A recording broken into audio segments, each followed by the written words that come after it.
Aqui estamos novamente, então, eu e Lucas Marques, para gravar mais um Lado Difícil, né? O podcast para falar com aqueles empreendedores que acham que estão se fudendo sozinhos, mas mal sabem eles que todos passam por esses apuros, é com todo mundo, não tem exceção e nunca vai parar e às vezes até piora, mas é uma jornada que vale a pena. Quem é empreendedor sabe disso, super vale a pena. Lucas, a gente não falou sobre esse tema aqui ainda, antes da gente apresentar o nosso convidado de hoje. De onde que veio o nome do nosso livro, cara? Me conta essa história, aliás, conta pra turma aí essa história, de onde que veio esse nome desse livro? Legal. O nome do livro veio porque eu sempre dou uma aula de empreendedorismo na FMG, todo semestre. Então, inclusive mês que vem tô lá dando aula de novo. E aí, eu senti, depois de um tempo, que o empreendedorismo está começando a ficar glamourizado. Tava muito holofote, muita gente, capa de revista e tal. Eu falei, pô, mano, isso aí vai dar ideia errada. Vai começar a entrar um tanto de gente no empreendedorismo achando que é moleza, que é fácil, que é capa de revista, e não é bem isso. Aí eu tive a seguinte ideia. Eu começava a aula com um quadro branco e perguntava assim, gente, qual que é o conceito de vocês de empreendedorismo, né? Aí começava aquelas respostas maravilhosas. Mudar o mundo. Criar soluções criativas, né?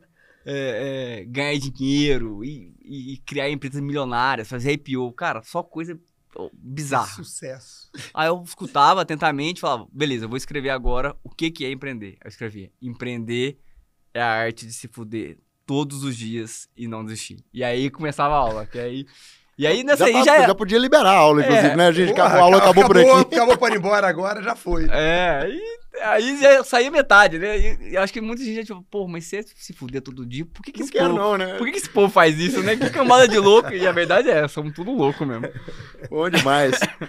Ó, loucos que fazem parte, inclusive, da Endeavor, né? Como empreendedores Endeavor, eu, o Lucas e o nosso convidado de hoje também. A Endeavor, que é parceira aqui do nosso podcast e apoia empreendedores de alto impacto no Brasil e no mundo, né? Além disso, um agradecimento aqui ao pessoal do G4 que está cedendo espaço para a gente, ajudando a gente a gravar esse podcast, uma equipe maravilhosa aqui nos ajudando. Edu, fundador do Grupo Trigo. O pessoal fala assim, né? O que é Grupo Trigo, cara? O que é Grupo Trigo? Explica o que é Grupo Trigo aí para a turma, Edu. E é um prazer te receber, viu, meu irmão? Gosto demais de você. Estar aqui com vocês, mais uma vez, né? Mais uma vez. Vamos passar muito tempo semana que vem de novo. Então é um prazer estar aqui com vocês. Obrigado pelo convite. O que é Grupo Trigo, né? Grupo Trigo falar primeiro chique. É uma plataforma de food service. Não é moderno isso? A plataforma de food service. Tudo agora é na aula do Lucas lá, você sai bem. Aqui, eu quero fazer uma plataforma. Então, é uma plataforma de food service. Mas o que é o Grupo Trigo? Começou com espoleto, por isso o trigo. Né? Então, a base de onde tudo a gente começou é no espoleto. Hoje tem, além do espoleto, a gente comprou há 1 ano e meio atrás o Shining Box, o Gendai. A gente já tinha também o Cone, o Le Bon Ton. A gente tem também o Gourmet, que já foge um pouco da parte de franquia, é mais um restaurante grande e tal. E para suportar isso, tem também uma distribuidora, uma coisa que a gente chamava de fábrica, mas hoje é um centro de culinária, onde a gente entendeu que a gente deixou de ser uma fábrica e passou a ser a cozinha grande. O nosso sonho antes era ser uma fábrica, depois passou a ser uma cozinha grande. E a gente também tem várias marcas digitais e outras marcas que estão começando, como a de hambúrguer, que é o CTC, e outras coisinhas mais. E hoje a gente está com mais de 600 restaurantes. Quantos funcionários? Nosso, acho que uns 1.300, 1.400, mas o sistema, né, que é o que a gente lidera, mais de 11 mil. Legal demais. Muita gente para mim, o Grupo Trigo, assim, a marca que eu mais me identifico, que eu mais gosto, né? É o espoleto, né? O espoleto eu acho fantástico, eu amo. E é a marca, quando eu penso em vocês, a marca vem muito forte, assim, né? Na minha cabeça. E apesar de todas as outras marcas geniais que vocês têm lá dentro. Inclusive o Gourmet, eu tive a experiência de ir, assim, inacreditável, assim, muito bom, cara. Bonito o lugar e a comida também maravilhosa, né? Foi uma experiência... E o preço bom, né? É um sushi chique, requintado, com peixes maravilhosos, enfim, com peças maravilhosas ali, e a decoração do lugar linda e o preço, coisa maravilhosa. Desculpa o merchan aqui, porque eu gostei demais. Já para completar o merchan, que é legal, ainda é para a parte bonita ainda da aula, que é o seguinte, o Gourmet é a primeira marca que a gente tem, que a gente construiu depois de a gente descobrir o nosso propósito, oficialmente, que é democratizar a boa culinária. Coisa que a gente vinha fazendo com o espoleto, só que não tinha a menor ideia do que a gente estava fazendo. A gente estava muito mais preocupado em não quebrar e atender bem os clientes e cuidar dos nossos funcionários. Só que a consequência disso, na época, né, e aí uma coisa importante também, essa coisa de propósito é lindo, valores é lindo, mas a gente não sabia nada disso, tá? Nada, não sabia que era propósito, sabia que era valores. A gente, quando começou o espoleto, a gente não queria, quebrar de novo, né? Então, a gente era muito focado nos funcionários e muito focado nos clientes. E a gente começou lá com prato de porcelana, um talher de inox e um ravioli que vendia na época na parte de eventos do Copacabana Palace, que é um hotel 5 estrelas do Rio, contra uma concorrência que tinha pratos de plástico, talher de plástico, uma comida quase de plástico. Então, a gente que entrou no mercado, que além de o cara escolher lá uma coisa customizada, né, a gente cresceu muito rápido, né? E aí o que aconteceu? Como a gente cresceu muito rápido, a gente virou uma referência na praça de alimentação, e aí a galera começou, opa, talher de prato, talher de inox, comida melhor e prato de porcelana. E aí quando a gente descobriu, quando a gente estava no momento que a gente vai falar aqui, bem emocionante, lá 2010, 13, por ali, a gente foi descobrir qual era o nosso propósito, para a gente não se perder de novo, né? Importante o de novo aqui, só para vocês entenderem que se é para falar de problema, temos que ter as 7 horas aqui. Tem né? nada linear. Né? Vamos ter que estar às 7 horas aqui para falar. E aí a gente foi olhar para trás do que a gente fazia, a gente já vinha democratizando a culinária, só que sem saber, né? A gente mudou a vida de milhões e milhões de brasileiros que se alimentavam em praça de alimentação, que não comiam com a gente, mas comiam na concorrência ou até com a gente, sem ter a menor ideia que a gente estava fazendo, entendeu? E aí a gente falou, não, agora vamos fazer sabendo, né? E o interessante é que, no nosso ponto de vista, propósito é uma coisa que não entra nem pelo bolso, nem pela cabeça, ela entra pelo coração. Então é a sementinha que tu bota aqui, aí você vai acreditando cada vez mais, vai dando mais certo cada vez mais, e o Gourmet é isso. O Gourmet foi um negócio que a gente imaginava que ia vender 450 mil, começa vendendo 600 mil por mês e perde dinheiro todo mês, entendeu? E aí o sócio chega para mim e fala assim, porra, vem cá, estamos com fila aqui quinta, sexta, sábado, porra, temos que aumentar o preço. Aí eu morava nessa época em Miami, lá ajudando lá o espoleto, e sabático também, uma coisa meio sabática mesmo. Tu tá sabático, tá estudando IE, que vai dar pouco, vai usar tudo de novo, né, irmão? Então tá, sabático, tá bom. Tô estudando pra caceta, é sabático. Sabático é isso? Tava entendendo tudo, inteligência artificial. Bom, aí, eu quando voltava pra cá, né, aí eu visitava lá o restaurante e tal, que tava começando, aí, pô, temos que aumentar o preço, né, cara? Pô, tá tendo fila quarta, quinta e sexta e... Não, quinta, sexta, não estamos ganhando muito dinheiro aqui, não. Estamos quase zerados aqui, perdendo um pouquinho e tal. Aí, não, mas aqui é o nosso propósito e tal. Aí, 3 meses depois, Eduardo, estamos fila quarta, quinta, sexta, sábado, cara, porra. Temos que aumentar o preço, cara. Pô, isso aqui tá, todo dia fila, não tem um tostão aqui, tá botando aqui, estamos perdendo, estamos ganhando, perdendo, mas eu não tinha um tostão aqui, como é que história é essa? Aí, 3 meses depois, Eduardo, olha só, meu irmão. Estamos fila terça, quarta, quinta, sexta, sábado e domingo, porra! Eu tô quebrado, botei todo o meu dinheiro aqui, não tem mais um tostão, essa merda não dá dinheiro e, porra! A gente tem que aumentar o preço! Vocês têm o trigo lá e eu não tenho porra nenhuma! Aí eu cheguei pra ele, depois de argumentos profundos como esse, eu falei, Jerônimo, com argumentos assim, agora a gente vai ter que fazer alguma coisa. Aí ele, finalmente, esse filho da puta desse careca, agora vai aumentar os preços. Eu não falei isso? Não falei isso? Quanto você precisa por mês? Aí ele, como assim? Quanto você precisa por mês? Vamos te bancar por mês, quando você precisa, mas a gente não vai aumentar o preço, porque a gente quer testar o propósito, entendeu? E a gente não aumentou. Aí o negócio que faturava 700, 600 mil, passou a faturar 1.200.000. Aí 1.200.000, mesmo sendo ruim, tu acaba ganhando dinheiro, entendeu? Sim. E aí começou a funcionar. Então é interessante essa coisa do preço, porque fazia parte do propósito. Que era isso, e aí hoje, cada vez mais forte. Você se manteve firme nesse propósito. Que legal. E hoje o nosso maior concorrente é o propósito. Então isso que é legal. Muito bom. Não, assim, era pra falar de coisa boa, ele já contou um monte de coisa ruim, né? Isso mostra o tanto que vai ser bom o papo. Não, isso foi só uma préviazinha. Não, assim, isso mostra o quanto vai ser aí, bom o papo. Vocês estão com tempo? Porque pra falar de problema é só com tempo, tá? Senão não vai rolar. Já lança a granada aí, Lucas, então. Muito bom. E aí, gente, já que você já tá empolgado, a primeira pergunta a gente chama de bomba, né? Que assim, o pior dia, cara. E aí não precisa ser do trigo, pode ser de outra vez que você empreendeu. O dia que você sentiu vontade de ir pra debaixo da cama e chorar e falar, cara, pelo amor de Deus, qual foi esse dia? Ai, são tantos desses. Eu não tenho, assim, um dia pior dia. Tenho vários dias, assim, horrorosos. Conta o que você Não, sentiu porque aí. vocês vão ter que entender, porque No meio do primeiro, você vai lembrar que tem um outro que foi pior. Aí você vai contar um segundo, você vai ver. Porque quando você falou isso pra mim, o que me veio, assim, foram vários dias, não foram que a gente estava tecnicamente quebrado, a gente já com o espoleto, começando o espoleto, e a sensação que eu sinto até hoje, só se lembrar disso, que Explica tecnicamente era uma angústia aqui, um frio na barriga que dói, assim, porque a gente... O que quer dizer... Vou explicar aqui, parênteses. O que é tecnicamente quebrado? Você está quebrado, mas ninguém sabe. Tá? Isso é tecnicamente quebrado.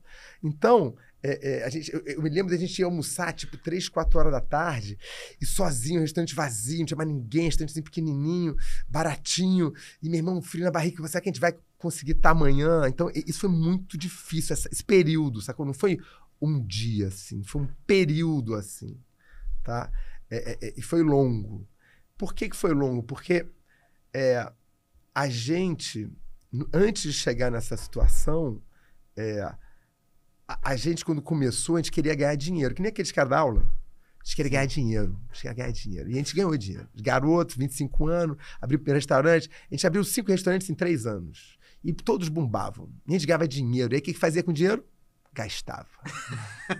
Comprava moto, viajava, comprava carro novo, surfava o mundo. Fazia mesmo, gastava aquele negócio. Não botava um centavo de volta no negócio.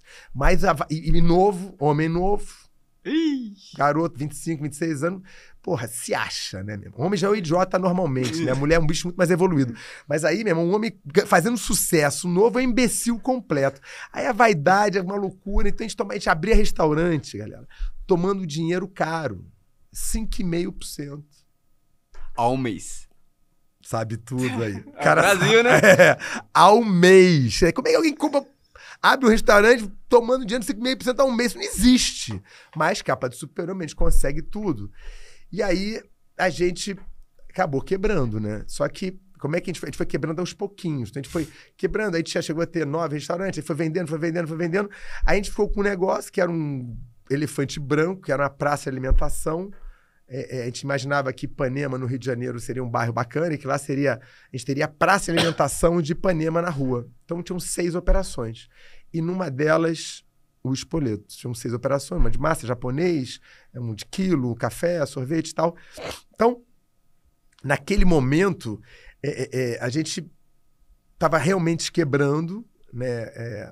E aí, tecnicamente, a gente tinha 78 títulos protestados, a gente tinha uma dívida de $1 milhão, a gente emburacava 50 mil por mês, eu devia 450 mil na física de dólar, o Mário devia 250 mil de dólar na física. Por que dólar? Só pra curiosidade aqui. Porque era o que era na época. Não sei. Não pergunta, não. Era, porque na época, a gente tomava emprestado... porque tinha um detalhe, a gente também tomava dinheiro emprestado em dólar também. Entendeu? Então, toda vez que a gente tomava dinheiro emprestado, 3,5, 4,5 ao mês, também com dólar. Que era aquela coisa, não, vai dar tudo certo, vai dar tudo certo. Nossa. E era melhor, não era dinheiro era dinheiro de friends and family, aquela coisa que tu tem que pagar, não tem jeito. E não era investidor, não era tomar dinheiro emprestado de friends and family. Então era uma coisa assim, bem emocionante. E aí, o Mário chega pra mim e fala assim, recebi uma carga. E a gente foi num lugar chamado cadeira elétrica, né? Que era um lugar que a gente tinha que receber as contas, pagar as contas e tal. Então a gente chamava de cadeira elétrica. O Mário recebeu uma carta, uma propaganda de franquia. Ia ter um seminário de franquia. Ele não me contou nada, foi. Que o nosso sonho sempre foi fazer o Espoleto uma franquia. E o Espoleto era um quiosquezinho dentro desse restaurante grande, que a gente chamava de praça de alimentação. Aí ele chegou, cara, preciso falar com você, eu fiz esse curso aqui sem te falar e tal, passaram um dia aqui no seminário e tal. E, a gente tem que lançar o Espoletinho no mar, porque... Ele é o bote salva-vida e o Titanic tá afundando. Eu falei, como assim tá afundando, meu irmão? Tá maluco? Peraí. Não dá. Eu falei, irmão, game over, não vai dar tempo. O bote não vai chegar na água, ele vai afundar todo mundo. Não temos que lançar essa porra agora. E aí a gente ficou ali um tempo a gente montou a feira de franquia, né? Ia ter uma feira de franquia logo depois. Por coincidência, no hotel onde eu trabalhei, que era um hotel intercontinental, aí a gente tinha ali as meninas que posaram, eram as vendedoras do lado que a gente trocou por alimentação, né? E aí, a segunda, o cara que fez a fotografia era um estagiário de câmera da conspiração e o outro era amigo nosso que fez tudo, a edição de tudo, não sei o quê, na quarto de empregado da irmã dele, que ele estava começando a vir de design. Então a gente montou, sei lá, com 5 mil reais, a gente montou um stand na feira, né? E aí, estamos lá montando, chega o Mário, tinha um almoço só para os franqueadores, com um jornalista e o presidente da associação lá do Rio. Aí o Mário foi para o almoço, de repente, 15 minutos depois ele volta. Aí eu falei, Mário, o que houve? Não, porque começou lá o almoço, veio um jornalista e perguntou, mas vem cá, vocês acham, era 2000 e... Não, era 97. Não, 98. 98. Novembro ou dezembro... Não, novembro de 2008. 98. Vocês acham agora que com a crise da Ásia, alguém vai investir em franquia? Eu falei, e aí, Mário? O que eles falaram, cara? O que eles falaram, Mário? E eu lá sei, meu irmão. Me levantei e vim embora. Pô, vai que o cara fala uma coisa aqui, a gente tá abrindo essa porra aqui amanhã. Tem que vender a franquia aqui. E aí a doideira é o seguinte, porque nessa feira a gente vendeu uma franquia e custava 20 mil reais a taxa de franquia. Esses 20 mil a gente usou para pagar o 13º. Aí você vai falar, pô, mas 13º tem empresa que tem fluxo de caixa difícil, tal, não sei o quê. A empresa tá bem, mas às vezes tem que tomar dinheiro para pagar o 13º. Mas não era bem o nosso caso. Aí abriu essa loja. E aí abriu em fevereiro de 99. Em abril... a gente conseguiu vender a segunda loja. E era iníciozinho de abril. Não, era meio de abril. Aí vendemos por 18 mil, que o cara pegou um desconto. Esse dinheiro era para pagar a folha. O que quer dizer isso? Imposto, sabia nem mais o que era há anos. Porque não pagava, não tinha dinheiro. Fornecedores, a gente pagava a cada entrega era 10 cheques para frente. E a gente começou assim, não, a gente paga segunda, quarta e sextas. A gente paga agora terças e quintas. Aí depois a gente paga só sexta. E juntava todo mundo lá e dava 10 cheques para frente, sacou? E aí aconteceu uma coisa muito interessante, que um desses dias era um fornecedor de hortifruti que era muito importante, né, cara? Muito importante pra gente, que, pô, é muito importante dentro do restaurante. E aí o cara... E a gente sempre babando o ovo, né? Tinha uma coisa que a gente aprendeu, isso é muito importante. Quando você deve muito dinheiro para muita gente, e na época não tinha celular, ou pelo menos tinha, mas a gente não tinha dinheiro para ter, era assim, você, por favor, eu vou sair daqui, eu tô indo na casa da minha sogra, eu tô indo na casa do meu amigo, eu tô indo na casa da minha mãe, mas a gente deixava o telefone de todo mundo, porque se alguém ligasse pra gente, eles tinham que conseguir falar com a gente. Porque a única garantia dele entregar era ele entender que a gente estava lá ralando para poder um dia pagar eles. Então, o que manteve a gente vivo foi essa relação com os fornecedores. Então, quando os caras chegavam lá, a gente babava o ovo, dava 10 cheques para frente, mas sempre vendendo um futuro bacana e tal, mas com 10 cheques para frente. Aí eu fui pagar um cafezinho, um docinho, você quer alguma coisa? Aqui a gente tinha um café lá. Aí o cara, já vi essa história muitas vezes. Falei, e babando ovo, mas que história? Você várias vezes. Não, a história de vocês, a história da gente, vocês vão quebrar. Aí eu olhei para ele assim, mas como quebrar? Não, vocês vão quebrar. Essa história acontece o tempo todo, eu já sei, eu vou perder dinheiro com vocês. Eu olhei para ele e falei, mas como assim? Mas como assim? Mas o problema não era o cara falar isso. O problema dele era o nome dele. Jesus. Nossa. Era Jesus o nome dele. Tu imagina Jesus falando na tua cara, com um cordão de ouro, chegando de Mercedes conversível para cobrar meu hortifruti lá. Então era esse nível de estresse que a gente estava. E aí, né, pagamos o salário, ou seja, a gente tinha 3 meses. O aluguel a gente já não pagava. Banco a gente já não pagava nada. Só pagava fornecedores, gente, mesmo assim, era a última vez foi a taxa de franquia. Então a gente tinha 3 semanas de vida. Né? E o Spoleto tinha 2 lojinhas, sendo que uma aberta e uma assinada. E aí, eu encontro na fila do Spoleto, à noite, que a gente ralava, né? Na fila do Spoleto, a gente, enquanto o Tandy, vocês se lembram do Tandy, jogador de vôlei? Sim, Pô, claro. medalhista de ouro, ele e Giovanni, popstar. cabuloso. Popstar. Seria influencers hoje em dia, né? Fato, teria 50 milhões de seguidores, aquelas coisas todas. E aí, o Tandy, cara, a gente tinha uma parceria. Eles comiam de graça lá, então tu tinha aqueles atletas de primeiro nível comendo lá com a gente. E, porra, o Giovanni é lindo, né? Toda mulherada olhava pro cara. Tipo você, assim, mesmo. Ele é lindo, né? Ele é bonitão, ele é bonitão. Aí ele entrava lá todo suado, voltando do treino e tal. Ele falava, caraca, meu irmão. Aí a mulherada ficava doida aquele negócio. E aí o Tandy, eu falei, oi, Tandy, lembra aquele dia que a gente conversou e tal, que você teria interesse de um dia fazer um espoleto? Foi na quinta-feira. Aí eu falei, lembro. O que houve? Então, Tandy, pintou aqui uma oportunidade. Eu falei, o que é? Cara, tem uma loja no Rio Sul. Que, porra, acho que vai ser uma loja incrível, talvez a melhor da rede. A rede tinha 2, né? São 3, já era a melhor da rede. Isso é muito bom. A melhor da rede. E, cara, se vocês quiserem, se vocês estiverem afim, a gente pode conversar, né? Ele, pô, Eduardo, gostei, isso na fila, gostei. Cara, mas é o seguinte, eu viajo hoje, amanhã, quer dizer, hoje era quinta-feira à noite, a gente viaja amanhã para Brasília, que vai ter um torneio de duplas de praia, e na segunda noite a gente vai correr o circuito da Europa, que são 3 meses. Vocês podem na segunda? Aí eu falei, peraí, deixa eu ver com o Mário. Falei, Mário, conseguimos segunda-feira. Eu amo essa história, porque todo empreendedor tem uma história dessa de simular a demanda. Porra, toda. Não, segunda-feira. Mário, porra, não quer mais. Ó, Tandy, eu vi que ele tem agenda assim, vamos falar segunda. Aí sentamos lá com ele e contamos tudo pra eles. Falou, olha, o negócio é o seguinte, estamos quebrados, estamos ferrados, emburacando 50 mil aqui por mês, perdendo aqui, mas essa loja vai ser isso, vai ser aquilo, papapá, e esse ponto custa $250 mil. Então, como a gente não tinha mais crédito em nenhum lugar, ele falou, esse ponto custa 250 mil, né? Então, a gente conseguiu dividir esse ponto em 60 meses. E aí, a ideia é o seguinte, vocês pagam 100% o restaurante. Ao invés de a gente cobrar 6% de royalties, a gente vai cobrar 4% de prolabore, que é o nosso trabalho. Só que, ao invés de custar para essa sociedade, nós 4, $250 mil, o ponto vai custar 180. Mas esse 180 ou 160, não me lembro, vai vir para o Mário Eduardo, que estamos quebrados. E a gente vai pagar em 60 meses para o shopping com os 4% da loja que vai acontecer. Ou seja, a gente não tinha mais crédito em lugar nenhum. Então a gente usou aquela oportunidade de gerar um crédito pra gente sobreviver, pra dar mais uma pedalada. What? E você faz... Assim, vamos traduzir de outra forma. Alavancando em cima do Tandy. Não, porque senão ele bloquearia. Né? senão ele bloquearia.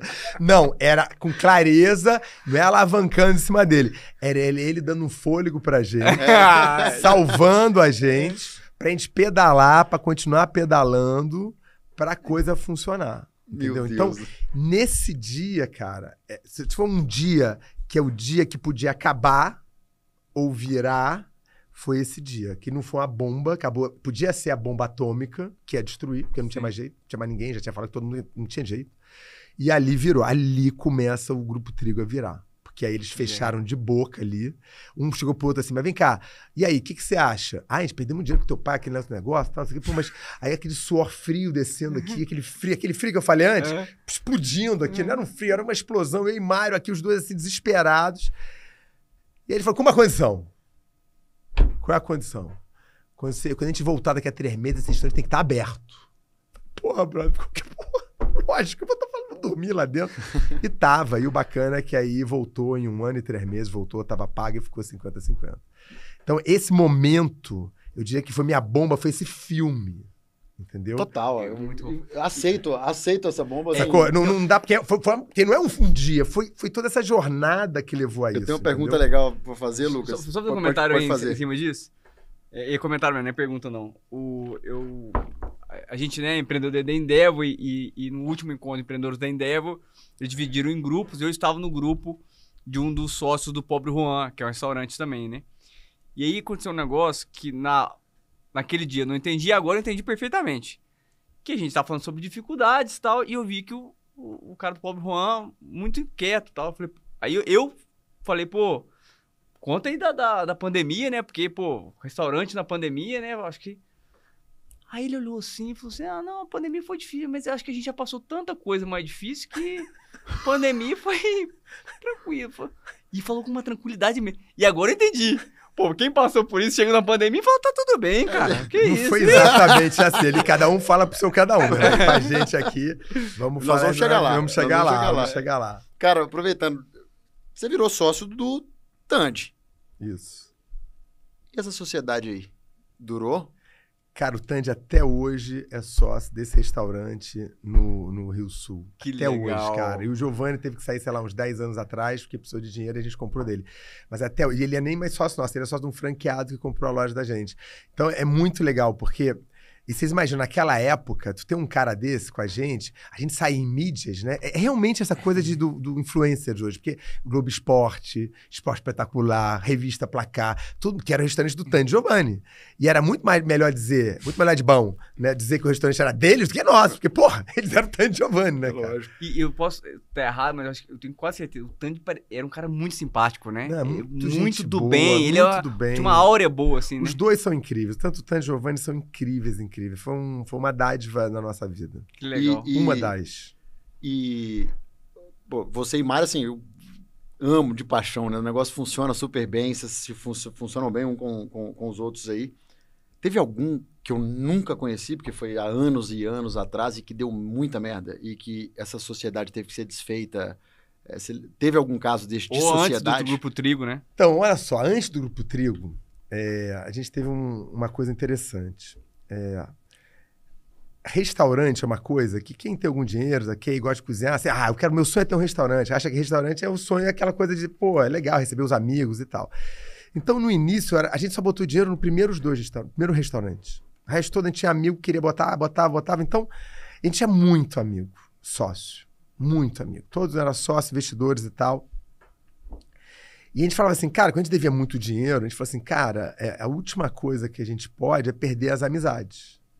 Então, a gente tem que sempre, de alguma maneira, arrumar um jeito de pagar a galera, de devolver alguma coisa, porque mais que qualquer negócio são as amizades.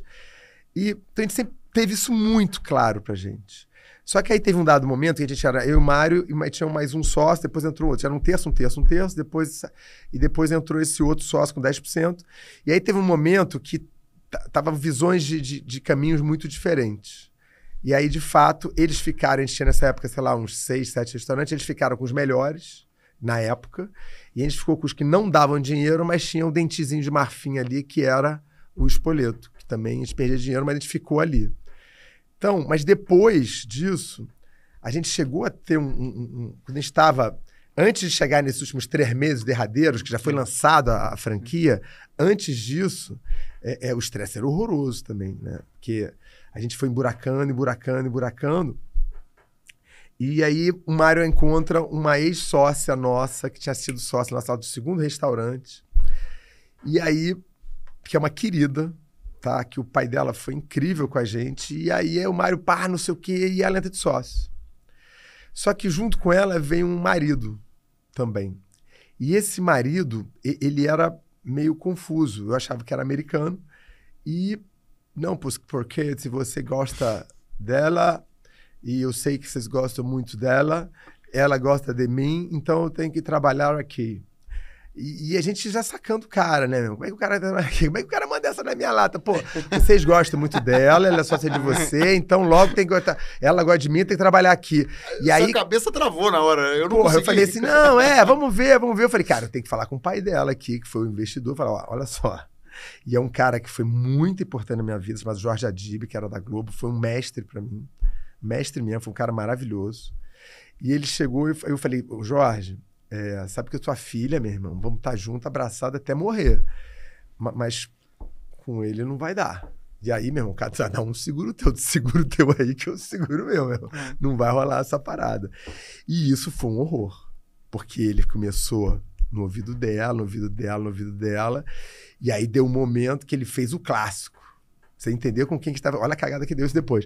Que foi o seguinte, ela falou assim, não, então vamos separar, que você não confia em mim também. Nossa! E aí, olha o que ele fez. Pegou a cama, quando ela chegou lá do restaurante, estava na cama todos os presentes caros que tinha recebido dela. Relógio, não sei o quê. Você pode ficar com tudo. Não me interessa. Eu só quero o seu amor. Aí, cara, aquela situação, Novela, né, cara? cara. Não, imagina, isso é real, velho. Isso aconteceu. Aí eu vim descobrir, cara, que o cara não era americano porra nenhuma, era de Minas. Ah, não. Era de Minas. Não me lembro agora se era de Belo Horizonte, eu não lembro. Foi morar nos Estados Unidos, conheceu ela lá nos Estados Unidos e voltou falando assim. Ah, não. Não, brother, mineiro. Aí tem que ser, o Netflix Não. tem que achar essa história e gravar. E aí acabou que a gente acabou se separando por causa dessa ruptura que deu. Entendeu? Olha. Que deu um quiprocó, e aí ela, sei lá... Não, na verdade, ela se separou, ele saiu, mas depois ele voltou. Aí quando voltou, e aí, Nossa, meu irmão, não cara. teve jeito. Aí, e aí ela acabou saindo do Spoleto. E aí a gente ficou com o Spoleto só pra mim e pra ele. Só eu e Mário com o Spoleto. Então, teve esse momento aí emocionante aí de sociedade. Mas como a gente sempre teve essa coisa de... Isso foi antes dos anos 2000 ali. Isso foi 87, 97, 98, por aí. Certo. Por aí.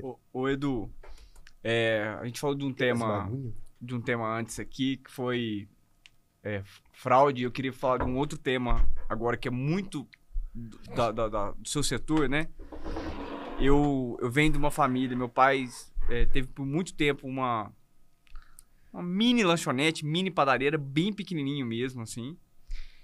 E eu lembro de uns dias mais difíceis dele e da minha mãe, né? Eles tocavam meio que juntos. Foi o dia que um bombeiro qualquer chegou lá. E assim, gente, pra galera ter uma noção, era desse tamanho aqui, ó, tamanho desse aqui. E tinha uma porta só. Mas chegou um bombeiro lá, querendo mostrar serviço, e falou, tá tudo fora da regulação, precisa ter saída de emergência, né?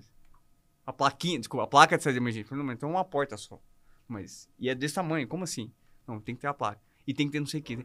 E aí, no final, assim, a conta chegou R$6 mil. Só que R$6 mil era o que meu pai e minha mãe tiravam em 2 meses. E veio do nada.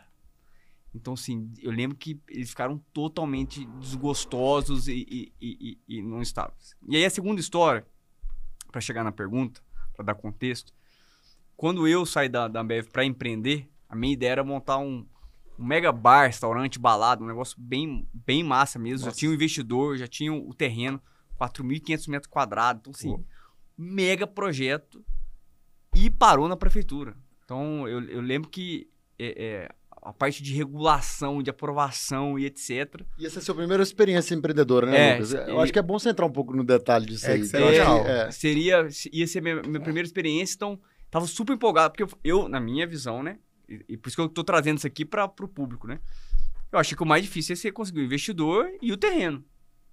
Pô, e o ponto era perfeito, e continua sendo perfeito, até hoje quando eu passo lá em frente, eu falo, pô, aqui daria um negócio gigante.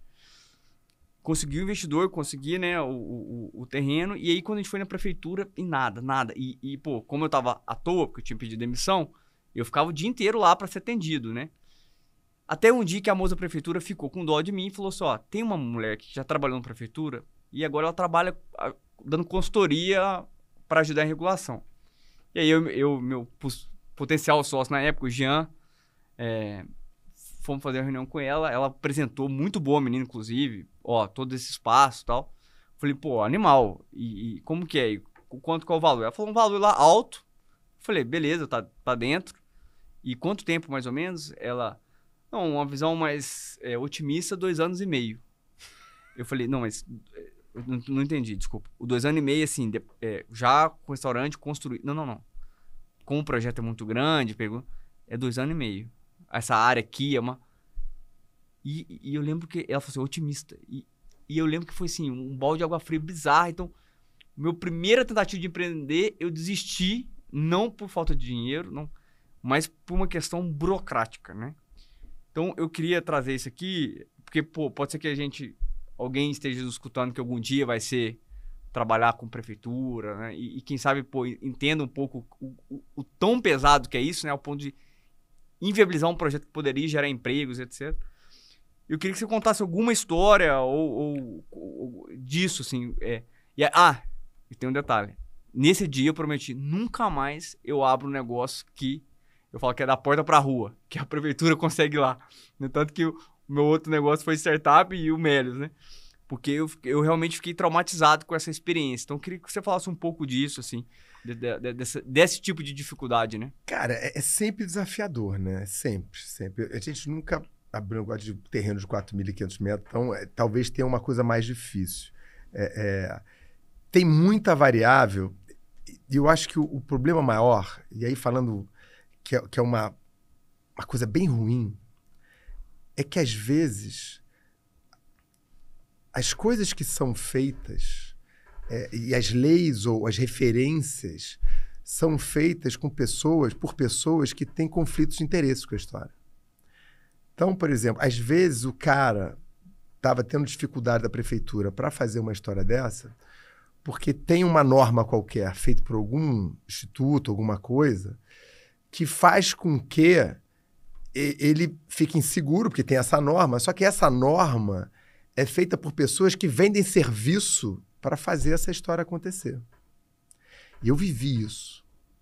Né? Quando me mandaram num shopping botar... Imagina, eram 2 fornos, que pode estar em navio, funcionando 24 horas, forno hiper seguro, forno alemão, um forno incrível, da Hatch, incrível. E eles gastou R$80 mil há 6 anos atrás para exaustão. Que era uma coisa assim, foi 30% do investimento do negócio. Como é que é exaustão para um negócio que nem não tem fritura, não tem óleo, não tem fogo, é só vapor e a gordura que vem a sair do forno, como é que é todo... E aí eu fiquei meio chocado com aquele valor, sacou? E ele já tinha pago. E aí eu fui tentar, mas quem é que fala isso? Aí é uma norma feita por... Mas quem é que faz essa norma? E aí eu liguei pro projetista nosso, né? E o projetista falou, não é só a prefeitura, é mais complexo que só a prefeitura, sacou?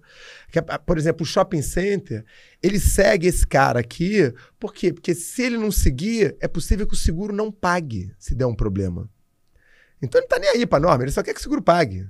Se vira você aí. Só que quem faz a norma é quem vende os produtos que precisam passear. Então, os caras queriam botar exaustão.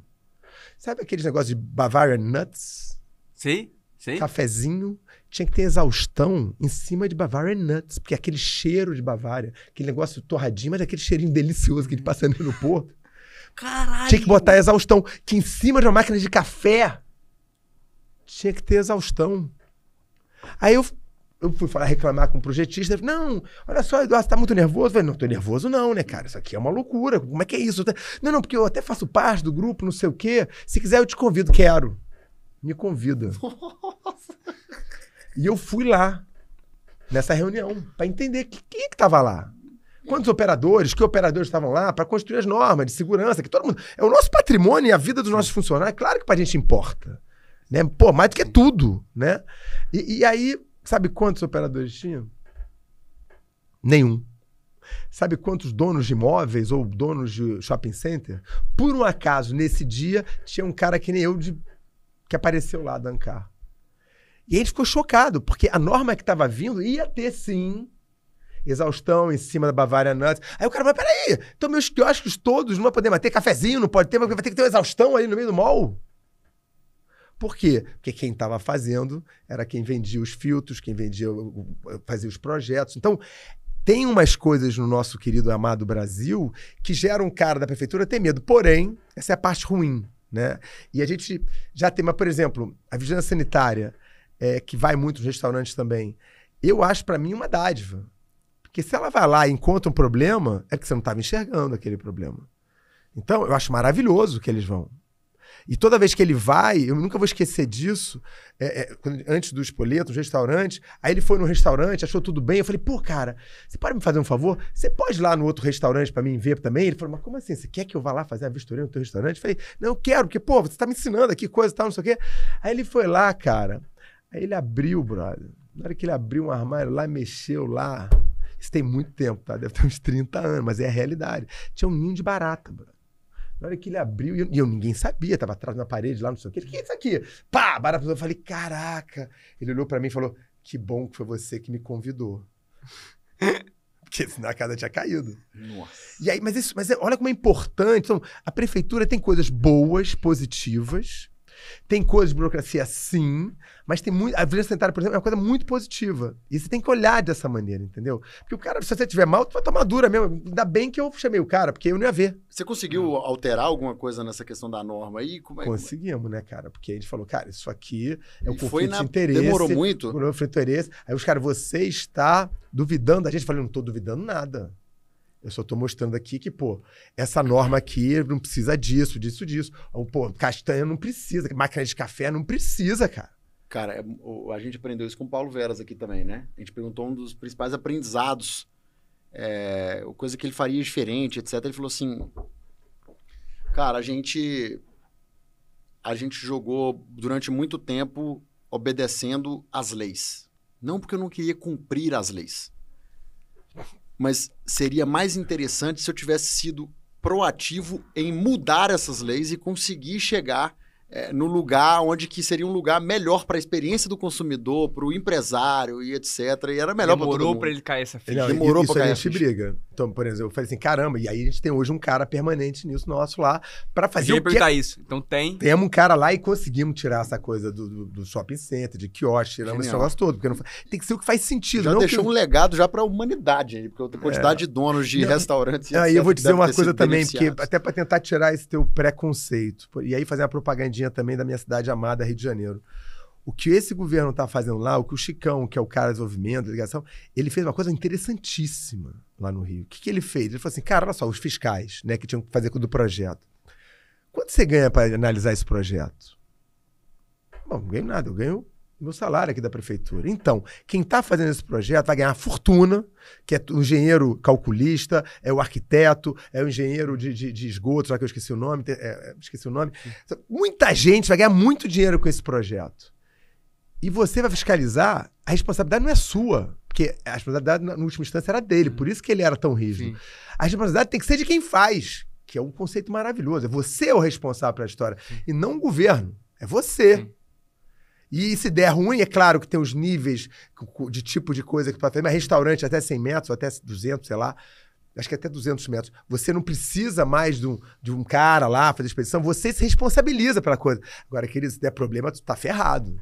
Que é como tem que ser. Não, Minas aprovou uma isso lei... é muito maneiro. Não, animal. Não, Minas isso é maneiro. Essa lei. Isso foi feito agora no ano passado. Eu fiquei, porra, marradão. E temos que elogiar. Então, Minas também aprovou uma lei nesse sentido. E que eu falo, se essa lei tivesse sido aprovada na minha época, talvez eu estaria lá. Você teria aberto. Porque é uma lei do tipo, pô, se você tem baixo risco, né? É isso, exatamente, é o baixo risco. Pô, você abre, mas você continua sendo responsável. Não, é você que você é o responsável. Só que você é responsável. Então, e não fiscal. Você pode continuar a tomar multa, etc. Mas você já tem a chance de abrir.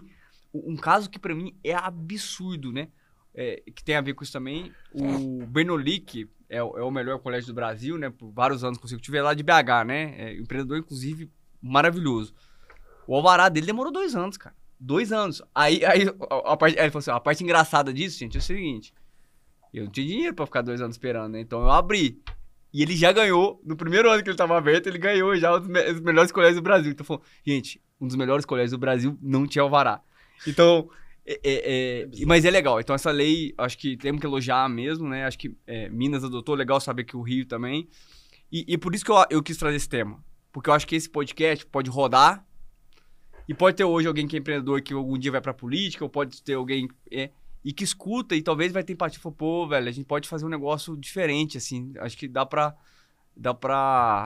E é legal, porque a gente não tá falando aqui de redução de imposto. Pelo contrário, coisa que até pode reduzir o custo, né, das prefeituras e pode gerar mais emprego, mais impostos, etc. Né? Não, então... E essa coisa que você falou de lutar pelaquela de mudar a lei. Por exemplo, a gente sempre fez muita inovação nos restaurantes, né? O próprio Spoleto era aberto, a cozinha era aberta para o cliente, então não existia aquilo. Então, a gente tinha que aprovar junto às prefeituras e tal, porque era uma coisa nova para eles. Então, é muito importante você estar sempre interagindo e trazendo, porque às vezes é pura ignorância, a falta de conhecimento que gera o cara negar também. Quando você traz o cara para a construção, também consegue. Muito bom. Qual foi a pior crise de PR que você já enfrentou por algum problema que aconteceu em algum dos restaurantes e como que foi para estancar? Cara, a gente teve uma crise... Não sei se foi a pior, mas é a mais recente, que é bem atual, eu acho que é legal de botar aqui. A gente tem propósito, valores, cheio de coisa, E aí a gente dá muita autonomia para os times fazer tudo. E o nosso time de marketing, do Spoleto especificamente, entrou num movimento que tinha a segunda sem carne, né? E aí a segunda sem carne, a gente tinha, sei lá, 2 anos. Toda segunda era sem carne. Tinha lá segunda sem carne, só que a gente falava nas televisões, né? Nas telas, que, pô, se você não comer segunda sem carne, se você não comer carne, o que você faz pro planeta, não sei o quê, papapá. E aí teve, não sei se foi ano passado, ano retrasado, teve um negócio do Itaú. Acho que foi ano retrasado. Não teve o Itaú, não. Do Bradesco, do negócio do agronegócio. Eu lembro. Ah, sim. Né? Que tava aquele Fla-Flu lá e tal, não sei o quê. E aí alguém do agro olhou pro nosso negócio e falou, que negócio é esse? Como é que segunda-feira sem carne? Como é que é isso? E aí, cara, a gente começou a tomar pancada atrás. Até porque era hipocrisia. Mas começou a tomar pancada. Nesse dia aí começou, no dia anterior, aí começou a subir. Aí isso... E a gente falou, galera, peraí, vamos fazer o seguinte, olha só. A gente dizia isso, que se você não comer segunda sem carne, você vai poupar X campos de futebol, de desmatamento. Eu falei, só para me entender assim, como é que a gente prova isso? Não, como é que a gente prova? A gente ouviu algum passarinho cantar isso, pegou isso com uma verdade e botamos nessa tela. Como é que a gente prova que isso acontece? E outra coisa, a gente deixou de vender molho bolonhesa na segunda-feira? A gente deixou de vender carne na segunda-feira? Não, então, pô... E aí um cara do agro, a gente foi falar com todo mundo, meu irmão. Eu fui falar com o líder do Senado, não, da Câmara dos Deputados, do agronegócio, falar com a associação do Nelore. Tu não tá entendendo. E aí teve um deputado estadual aqui de São Paulo que começou a botar, porra, pra boicotar. E, meu irmão, a gente saindo da Covid, né, cara? Eu falei, meu Deus. Isso foi muito recente, então, né, cara? Não, foi agora, foi pós-Covid, assim, a gente falou assim, cara, foi de fevereiro do ano passado, em plena... que é a segunda onda de Covid, foi... Da Ômicron. Da Ômicron. Em plena Ômicron, eu falei, meu Deus, pelo amor de Deus, galera, a gente tem que estar reabrindo os restaurantes, pelo amor de Deus. Falei, galera, olha só. Aí quando pintou esse deputado estadual, aí eu fiquei nervoso. Falei, galera, a gente já tinha montado uma coisa de guerra lá, né, um salão de guerra. Aí a gente falou assim, cara, olha só, cara... Agora foi o seguinte, meu irmão, vamos mostrar logo uma carta, aí fala assim, parará, porque, pô, imagina, a gente na época tinha 400 e poucos restaurantes. Imagina a quantidade de consumo que a gente tinha de negócio de carne, não sei o quê. Aí a gente botou tudo, pegamos carta do cara que era o nosso fornecedor de carne, pegamos todo mundo pra falar que a gente é maneiro, tal, não sei o quê, e publicamos o negócio, achando que, pô, agora resolvemos com a galera do agro. A gente resolveu com a agro. Aí veio os organizados, que é a galera vegetariana e vegana. Não é possível. Então não é possível. Não, pra mim era óbvio, eu tava esperando. Jogou de um lado e atingiu do outro. Não, eu parei de falar. Cara, eles são mais organizados. Minha irmã. Eles são mais organizados. A gente tomou tanta porrada. E aí eu fiquei o dia inteiro com um time. Porque o Tom tava viajando. Falei, pô, Tom, deixa que eu toco esse negócio aqui.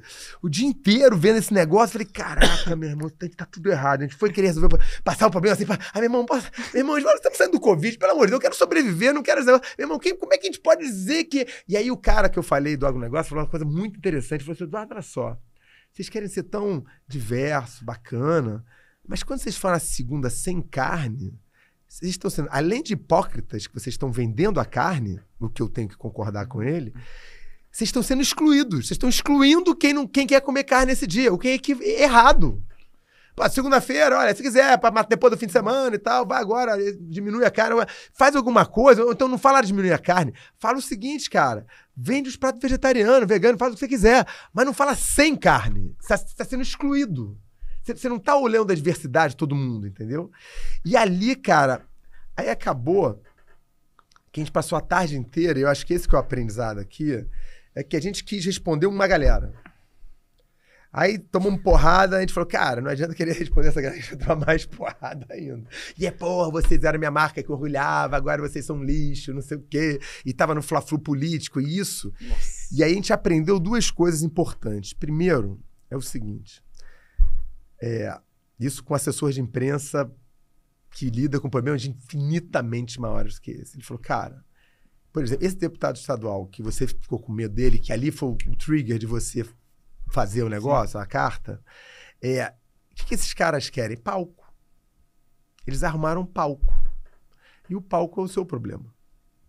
Então, a carta, você só aumentou o palco. E eles querem palco. Então, você entrar nessa... Então, sai do palco. O nego tá esculhambando, meu irmão, poker face, beleza, pá, muda, bota viola no saco se estiver errado. E se tiver certo, meu irmão, mantém. Mas não dá palco pra essa galera, porque essa galera quer palco. Você amplifica o negócio. Você vê o Twitter. O Twitter é o lugar da discórdia. Da raiva. Eu falo da que raiva, a rede social tipo da assim, raiva. nego vai lá só pra discordar. E eu acho que a gente tá num momento do mundo que a gente tem que buscar, não que a gente odeie um do outro, mas quais são os pontos em comuns que a gente tem entre as partes, né? E aí, o aprendizado que a gente fez foi a gente, cara, então foi o seguinte, cara.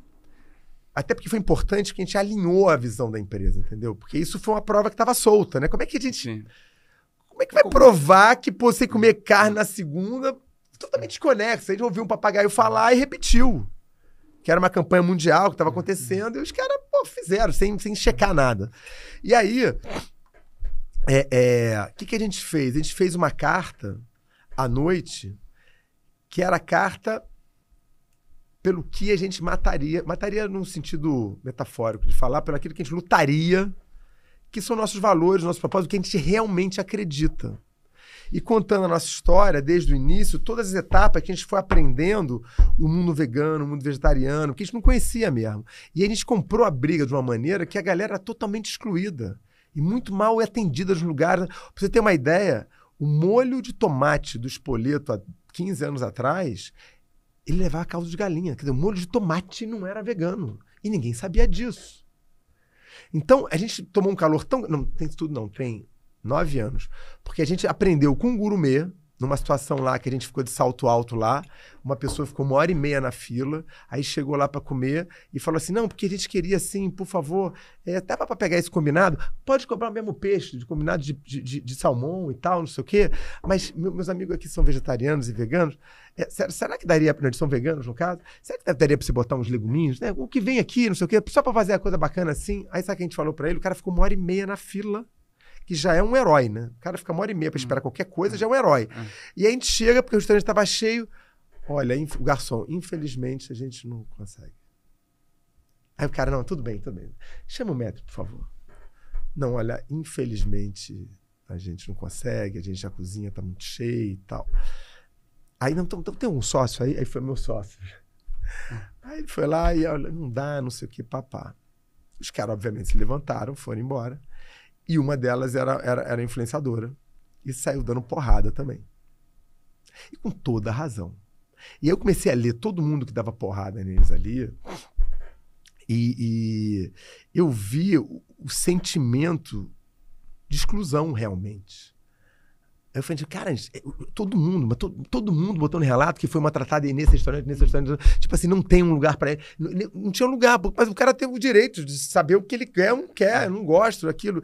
E vegano ainda tem uma questão ainda mais forte ainda, porque não come nem ovo, nem laticínio, nem nada que seja de animal. Então, mas pô, ele tem o direito de pensar assim. Né? E os garçons, a galera, todo mundo tratava mal nos lugares. Né? E aí a gente comprou essa briga pra gente. Tipo assim, é uma oportunidade de negócio. Também, mas tipo assim, realmente para todos. E aí, voltando à história lá, então a gente tinha que fazer aí a gente fez uma carta. Onde não, por isso aqui a gente briga por isso, porque isso é o que nós somos. E a gente publicou cheio de, orgulho. E, agora, alinhamos todo mundo, todos os marcas, de todas as marcas, para todo mundo ficar alinhado, é assim que nós somos, tal, não sei o quê. E o que aconteceu? Tomou um porrada de dor lá também. Que aí fala, por que não escreveu isso antes? Agora faz muito mais sentido. Por que você fez isso, daquilo? Falou, galera, mas agora, daqui a pouco, daqui a 2, 3 dias, vamos ficar quieto e não fazer nada. Mas eu acho que numa situação dessa, é o que você acredita, sacou? Por isso você vai pra briga. Mas se for só pra responder pro outro, fica calado. Em geral, eu sou casado com... Né, minha esposa já foi assessora de imprensa, né? A gente já teve umas situações numéricas também que foram difíceis. E hoje a gente tá vivendo um mundo não só de influência, que todo mundo quer palco. Esse que eu acho que é um ponto aqui que eu queria adicionar. É verdade. Não é só o deputado. A pessoa que tá lá no seu Twitter, E ela também quer ter um momento de glória dela. Principalmente no Twitter, né? E aquele negócio assim, ele faz um comentário maldoso, aí começa todo mundo a curtir, e eu tenho certeza que essa pessoa dentro fala, que delícia, sabe? Tipo, dá assim, mesmo que inconsciente, né? Então, às vezes, cara, o melhor é realmente falar assim, pô, beleza, erramos, né? Mas daqui uma semana vai ter outra empresa que vai estar tomando porrada e não vai ser mais nada. O importante é sempre aprender essa coisa, sempre aprender. É isso. Então, uma situação que poderia ter sido uma coisa muito ruim, e sempre tentar do limão fazer a limonada, ou fazer de possível uma caipirinha. Nesse caso aqui, ainda fez a caipirinha, que foi o caso da Porta dos Fundos. Nossa, eu lembro. Né? Eu acho uma das coisas mais geniais da história. Tá escrito aqui. Eu ia trazer esse... Porque a coisa dos Porta dos Fundos não deixa de ser uma coisa similar, entendeu? É sempre tentar... O cara tá te esculhambando. Tipo assim, antes, quando tinha o Orkut, tinha um grupo lá. Eu odeio o Spoleto. Pô, vamos entender por que esses caras odeiam o Spoleto. Vamos entender, vamos trazer pra perto, fazer degustação. Então a gente sempre teve essa coisa de escutar e melhorar, escutar e... Como é que eu melhoro? Né? A gente, teve uma vez lá no restaurante... vocês entenderam o mindset, né? Aí, tava um restaurante, na época de Orkut ainda. Aí, foi a primeira crise que a gente teve, assim, uma hora, assim. Aí, tá lá a pessoa, tô aqui no Spoleto, tá bombando, ai, que delícia. Aí, agora eu vou comer meu prato. Ai, meu prato tá lindo, vou sentar. Porra, tá lindo, vou começar a comer, que delícia que ele tá. E tem uma barata ali. E a gente falou, tem uma barata ali? Aí chegou um papelzinho pra mim assim, ó. Tem uma barata ali, problema sério. Aí eu falei, problema sério não, né, cara? Olha só, a barata tá lá, esse é o problema. O problema sério não é estar na mídia. O problema sério é ter a barata no restaurante. Então, aí temos que mandar a nossa... Porque vai ter vigilância sanitária lá e vai dar ruim. Então, vou mandar toda a nossa equipe de qualidade para entender qual é o problema, para resolver o problema. Aí, enquanto a galera tava caminho de lá, a própria cliente falou, já descobri, tá tendo uma feira aqui do lado... E aí a barata deve ter entrado aqui por debaixo da porta. E tinha uma porta de vidro que dava para uma feira livre. E aí, o que a gente fez? Aprendeu com isso todo dia. A feira era segunda-feira, todo domingo à noite. A gente fechou tudo com silicone. E todo dia à noite a gente faz uma... como é que chama? Detetização do lado de fora. Em volta da nossa loja para não entrar. Então, é sempre estar escutando o cliente para aprender real. E de não achar, porque agora... Tá um problema, se você cometeu na mídia, o problema é a mídia. Não, o problema é o seu problema. Resolve o seu problema e tenta solucionar a mídia, porque se você resolve o seu problema, já é meio que emendado. Sim. Antes de fazer uma pergunta, você me lembrou um case que eu acho muito massa, que eu não sei se você já ouviu, da Domino's nos Estados Unidos. A Domino's nos Estados Unidos passou por um momento de perca de qualidade absurda. Eu não sei se foi nos Estados Unidos ou foi Irlanda. E aí foi nos Estados Unidos. Aí sumiu um CEO novo. Você já viu esse case? É bizarro. O cara foi com a propaganda no ar, tipo assim, a gente é um lixo mesmo, olha o tanto de coisa ruim, né? Na propaganda mostrava as coisas ruins. E ele falou, eu vou resolver. Era uma mulher, inclusive, se não me engano. E ela falou, vou resolver. Não, foi um homem. Foi um homem. E aí, começou a resolver. Então, eu acho que a grande lição do que você falou pare de olhar só a reclamação... A consequência, né? E também olha para e foca aprendizado na causa, daquilo, né? Qual o aprendizado nisso? Então, isso para mim foi muito importante. E essa coisa do Porta dos Fundos, tá numa reunião então, aí chega um papelzinho de novo e fala assim, saiu um vídeo sobre o Spoleto. Eu falei, é bom ou ruim? Ela, muito ruim. Aí eu falei, oi gente, tudo bem? Não sei aquele poker face. Olha, só um minutinho, eu vou dar uma saidinha ali, mas tá tudo certo. Aí saí lá, comecei a chorar, né? De rir, né, cara? Eu falei assim, esse vídeo é muito bem feito, né, cara? Tá maravilhoso, tem 600 views. E aí eu comecei a ver o que as pessoas falam. Sempre olha o que as pessoas estão falando, né? Aí, a Subway é assim mesmo. Eu falei, Subway? Como assim Subway, mano? Isso aqui é o Spoleto, Subway porra nenhuma, isso aqui é o Spoleto. Tá falando mal do Subway, porra nenhuma, isso aqui somos nós, meu irmão. Aí eu falei assim, pai, olha só, e como a gente já tinha essa experiência, então a gente sempre teve ligado, como a gente sempre ouviu o que o cliente falava, falando com o cliente na mesa, ótimo. A gente entendeu que o Orkut seria o cliente com o holofote, falando mais alto, com mais clientes. Então mídia social pra gente sempre foi um canal de comunicação, de troca, no sentido de tentar aprender quem está errando. E eu falei, descobre quem são esses caras, porque tá incrível isso. E o cara tá com 600 views, estão falando que é o Subway, que a Subway, a gente tem que transformar isso em Spoleto. E aí conseguimos chegar nos caras. E aí são do Rio. Que são do Rio. Que era o segundo vídeo, né? E a gente, não sei se vocês conhecem o Rio Baixo Gávea, vocês conhecem o Baixo Gávea? Baixo Gávea é um lugar, vai artista, ok? Vai uma galera assim mais descolada, e que a gente vai sempre lá.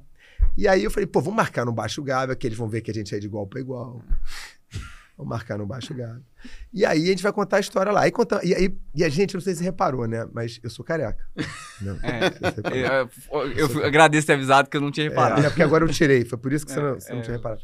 E o Mário, né? Vocês conhecem o Mário, né? Coitado, desse tamaninho, grisalho e tal.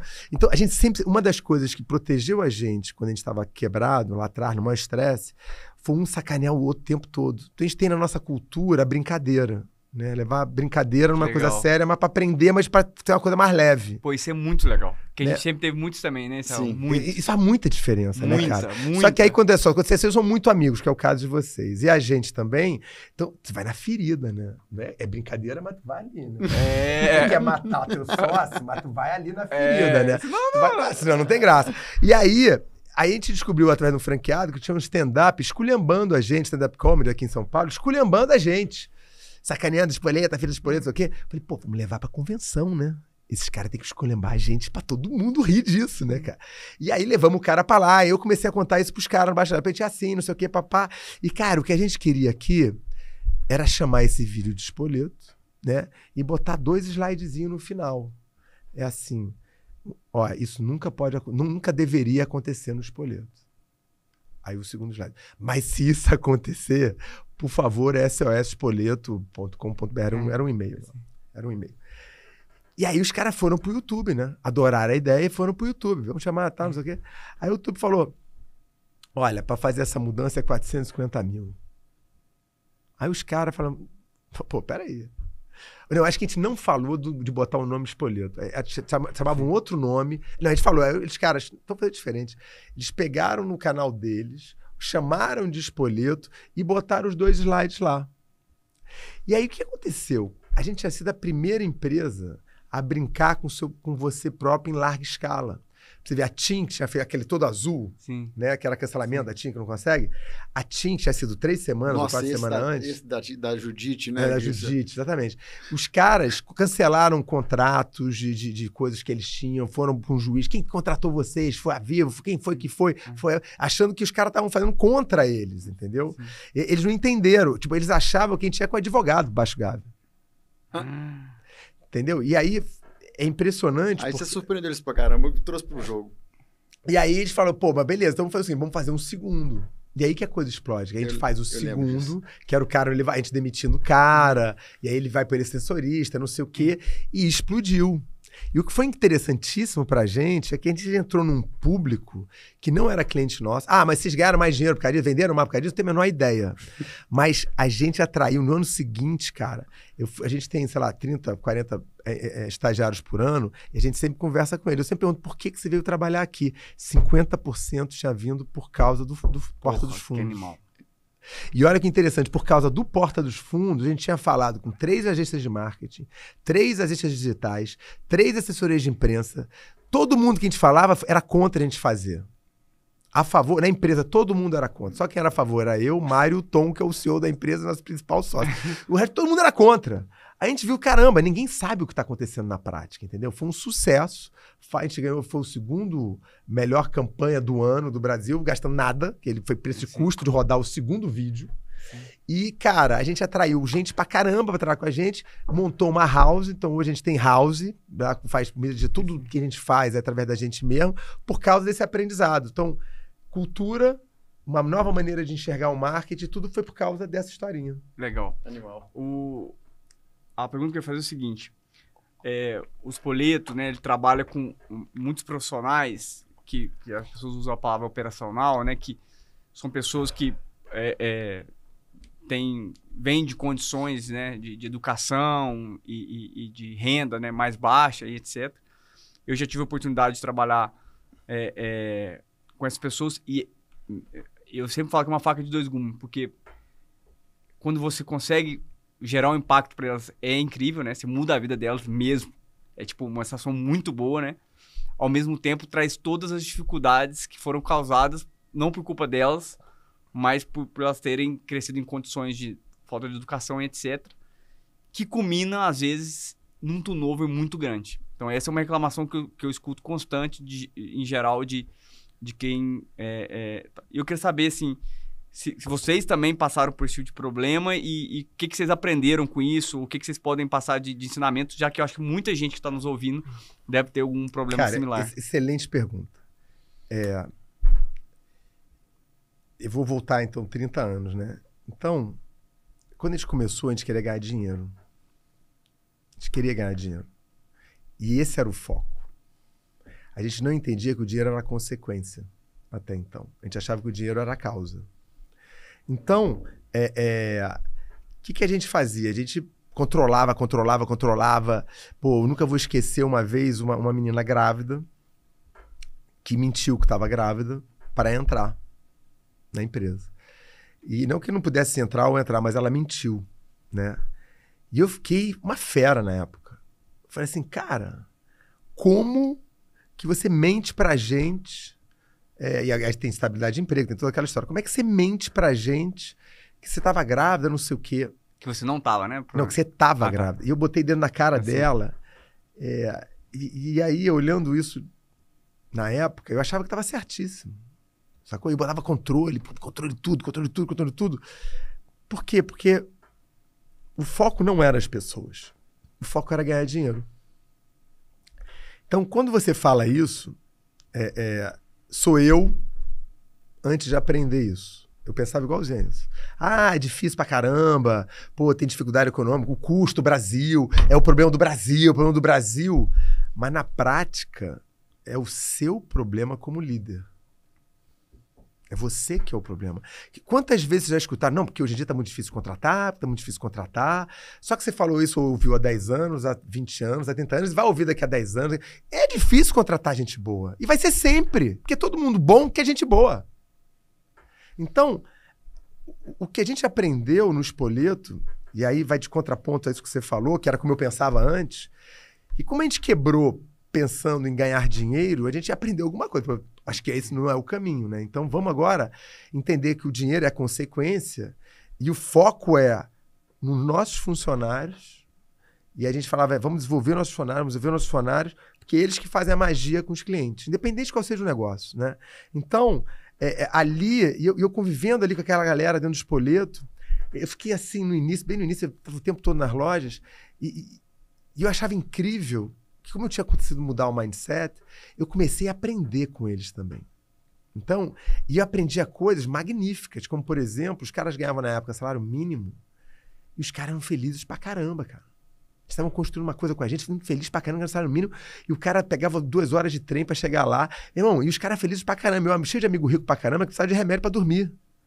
Aí eu comecei, cara, aqui tem muito mais riqueza que eu tenho que aprender do que achar que saber gestão é riqueza. Tem uma riqueza aqui de vida, de gente, de humano, que é incrível, sacou? E aí aquilo começou a ficar cada vez mais forte, e aquele sonho de fazer uma coisa focada nas pessoas, a coisa começou a ficar, caramba, é possível. E aí um sócio nosso, São Paulo, aqui, que era o Luiz, que tinha estudado comigo na Suíça lá, que eu tive a oportunidade de estudar hotelaria na Suíça. Aí ele chegou pra mim e falou assim, cara, a gente brigou pra caramba pra ser sócio, não sei o quê. E aí eu falei, Luiz, cara, a gente falou que ia passar 2 meses sem se falar, primeiro pelas férias, até tu chegar pra trabalhar, a gente virar sócio. Pô, a gente brigou muito, Luiz. Não, cara, porque, pô, eu vi um livro aqui que prova tudo aquilo que você tava falando, que é a cultura de vocês e que vai ser a nossa cultura, que é focar nas pessoas. Que era o quê? Era o livro do Starbucks. Dedique-se de coração em construir um negócio de xícara em xícara. E foi a primeira empresa dos Estados Unidos que tinha part-time job, com plano de saúde, primeira empresa. E ali os caras já tinham 1.200 lojas. Né? Hoje deve ter, sei lá, 40 mil, 30 mil, nem sei. Mas o cara acreditava. Quando ele falou assim, Eduardo, cara, esse livro é possível, aquilo tudo estava me vendendo. E a gente, quando a gente está vendendo uma coisa do coração, tu acredita, mas não tem certeza. Tu acredita, mas, pô, se tiver alguém para dar uma certezinha, ajuda, né? Sempre bom, né? Sempre bom. Até porque, pô, tu já tinha quebrado antes, então tu tá ali tendo que provar pros franqueados, pô, como é que isso é verdade, não sei o quê, funcionário é isso, funcionário é aquilo. E aí, cara, quando eu vi o livro, aí eu peguei o livro, escrevi 10 frases que me marcaram muito no livro. E aí, na hora que eu escrevi no garrancho, assim, e aí ia chegar a equipe do Luiz, aqui, que era de São Paulo, e o do franqueado de São Paulo, que eram as 2 primeiras lojas de São Paulo, que pra gente era a primeira internacionalização do Spoleto, que é sair do Rio para São Paulo, né? Sair de Minas vir pra cá É uma loucura, né? Então, a gente, aí eu reuni todo mundo, né, dos treinadores, da equipe, falei, galera, é isso aí, olha só, vai vir a galera de São Paulo e tal. E aí eu peguei o papel ali, né, com as 10 frases para entender como é que seria a ordem naquela conversa que eu ia falar. Naquele momento, cara, caiu uma ficha para mim que daquelas 10, 6 já estavam acontecendo. Porque quando você está vivendo a jornada, né, cara, você não consegue enxergar o que está acontecendo. Quando eu dei um passo para trás, olhei do cara e na hora eu olhar, aí eu comecei a chorar, o nego não entendeu nada. Por que esse cara tá chorando, maluco do cacete, tá chorando aqui? Quantos anos de empresa? Você lembra? Ah, lembro. Isso foi em outubro de 2000. A gente abriu o Spoleto em 99. Então o trigo começou em 99. Não, tinham 2 anos. Ah, tá. 2000. 2000, tinham 2 anos. E aí... 1 ano e 10 meses, vamos dizer assim. E aí, cara... Começou a chorar. Chorei, os caras não entendendo nada, eu comecei a contar com os caras, quando eu vi, tava todo mundo chorando. Porque ali... O time do Lucas, né? Eu sou chorão. Porque ali era a prova que ia dar certo, porque a gente já tava vivendo aquela história sem saber que tava vivendo, entendeu? E aí, a frase que mais me marcou dele, que eu carrego no meu coração até hoje, que é: melhor do que você vencer na vida, né, é você cruzar a linha de chegada com o máximo de pessoas possíveis, né, cara? Você tá o tempo todo com mais gente. Não é você vencer não, tô nem aí. É como é que a gente está o tempo todo desenvolvendo gente. E aquilo foi muito marcante para mim, porque responde o que você está falando, é o seguinte, cara, não é nada disso. Na verdade, não interessa, são pessoas incríveis, humanos maravilhosos, que você tem muito que aprender, e toda vez que o problema for o funcionário, você que está nos escutando, que está nos vendo aqui, o problema é seu. Você não é líder. Você tem que deixar de ser gestor, deixar de ser gerente, deixar de ser dono e ser líder. E líder é desenvolver as pessoas. E desenvolver as pessoas é deixar eles cometerem erro. Você cometeu muito erro. Imagina a quantidade de... erro aqui são 2 anos, 3 anos falando aqui. É muito erro. Então a gente tem que deixar os outros errarem também, para eles aprenderem. E desenvolver. E uma coisa que eu adoro falar é que quando você aprende que todo erro é um aprendizado, você não erra mais, você só aprende. Sacou? Então... Inclusive, aproveitando aqui, eu aprendi com o erro que eu cometi, que eu usei a expressão faca de 2 gumes, né? O que é o problema da expressão faca de 2 gumes? Dá a impressão que a faca, ela sempre tem os 2 gumes. E acho que com a sua resposta ficou muito claro que assim, não, você tem possibilidades. E, se você faz do jeito certo, você vai ter sempre aquela possibilidade que eu falei, que eu já tinha oportunidade de ver o quão é incrível trabalhar com esse tipo de gente, assim. Eu vou dar um exemplo. Quando eu fui supervisor da Ambev, eu tinha um vendedor muito brabo. E brabo não é de bom, não. Brabo de ser uma pessoa nervosa. Brabo de bravo mesmo. Mas era bom de serviço. Mas eu falava que era tipo um leão, assim, sabe? E eu lembro que todo mundo começou a desistir desse cara. Todo mundo. Desistir.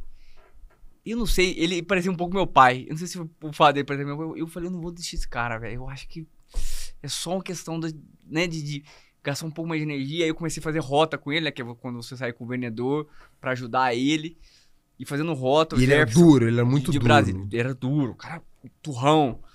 E já era pai de família. Mas eu sentia que, eu falei, cara, esse cara é bom, cara. Esse cara tem energia.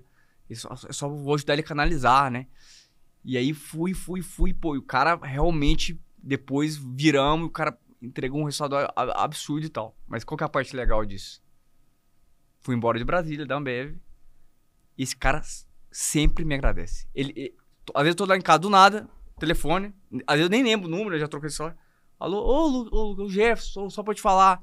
Agora eu virei gerente. Porque ele me ligou a primeira vez quando ele virou supervisor. Que maneiro. Porra, mano, é bizarro. Isso é incrível, cara. Porra.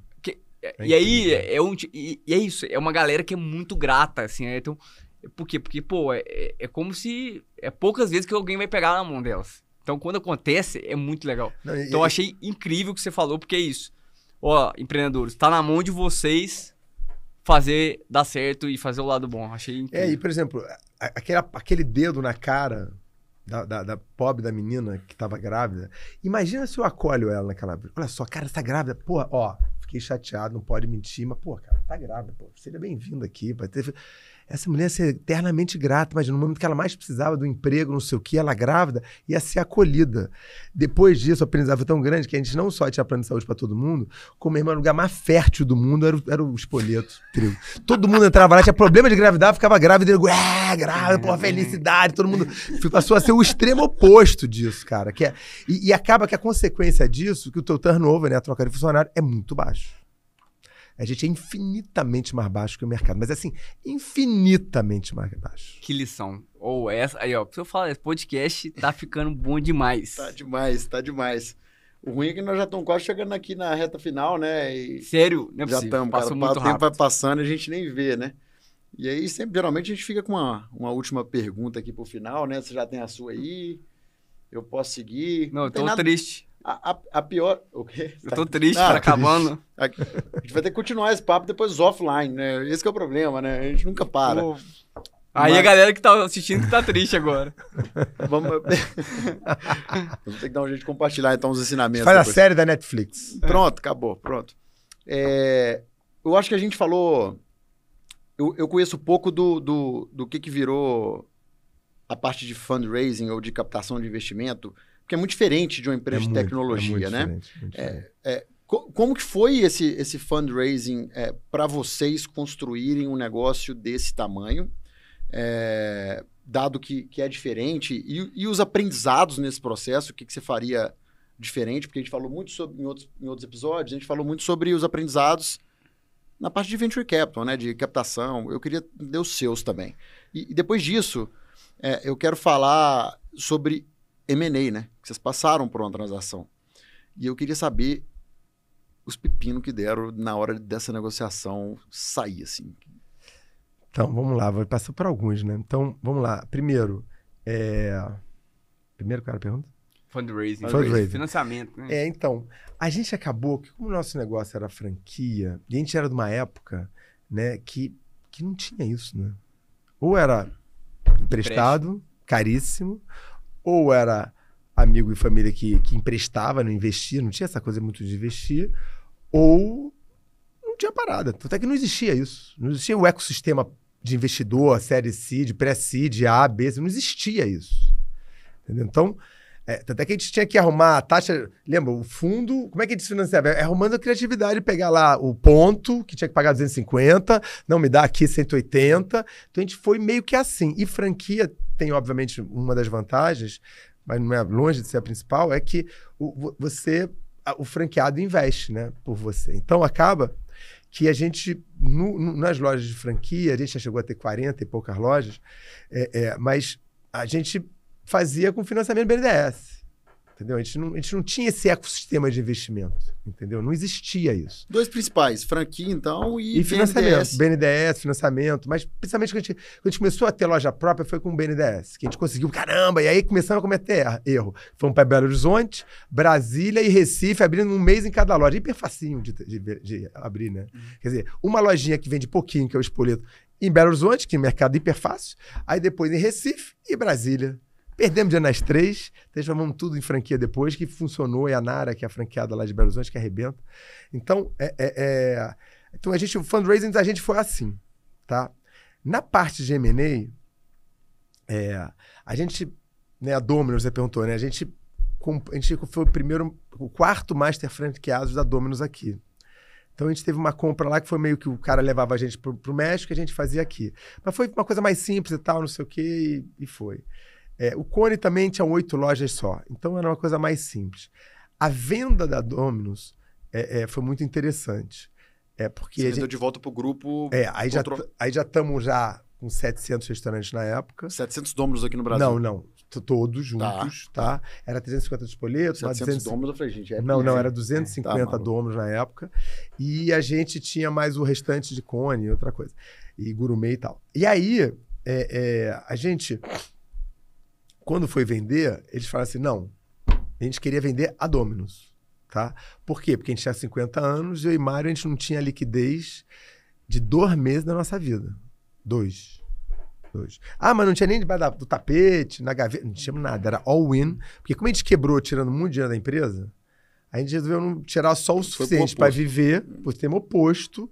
É claro que a gente vivia muito bem e a família era grande, mas mesmo assim, cara, não tinha parada. A gente não tinha 2 meses guardado. Nem eu, nem ele. Você vê que a gente se merece mesmo, né?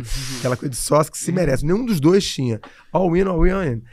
E aí a gente vai ao mercado para vender a Domino's. Aí o mercado fala, não, quero Domino's, não. Quero comprar tudo. Mas como assim tudo?